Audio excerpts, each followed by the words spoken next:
Vivre mieux au quotidien, petit pas par petit pas, tester, faire autrement. Conscience et joie avec Stéphanie, thérapeute. Bonjour! Cette semaine, je parle de la voix, instrument de bien-être et d'harmonie.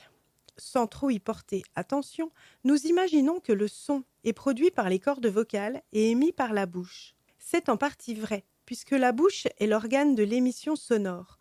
Cependant, la vibration sonore, lorsqu'elle est guidée par l'intention, s'étend à tout le corps qui l'amplifie à la manière d'une caisse de résonance et l'émet comme un instrument de musique. Le son ne résonne pas à un seul endroit du corps. Il peut avoir une résonance principale et des résonances secondaires ou des régions entières de résonance. Chez certains chanteurs, professionnels ou non, le son résonne partout et semble émaner du corps entier. Tout le corps vibre à la manière d'un gong ou d'un tambour. Les localisations des vibrations dans le corps changent en fonction des voyelles prononcées. Le son A, O, E résonne plus dans le grave, tandis que les voyelles telles que les E et les I résonnent dans le haut du corps.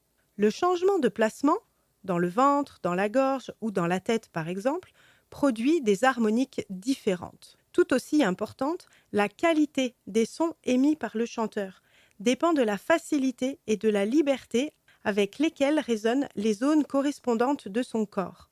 La voix est le témoin de notre état physiologique et psychologique. Chanter ou émettre des sons est une façon de masser, de réveiller, d'harmoniser les tissus endormis, rigidifiés, encombrés ou privés d'énergie.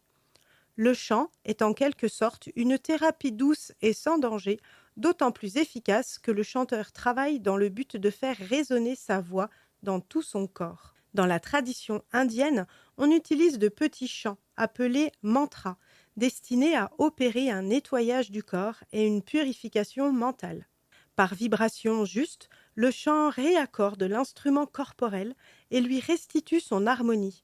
La maladie est alors décrite comme la perte de cette harmonie sonore. Sentir et ressentir les résonances dans notre corps est une capacité qui peut être développée par l'attention et l'entraînement.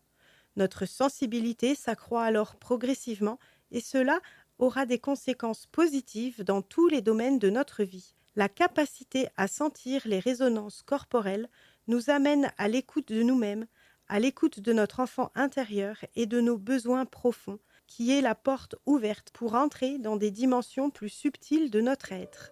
Petit pas par petit pas, je teste par moi-même et j'ose faire autrement. Et vous, c'est quand ? Chantez et vous verrez.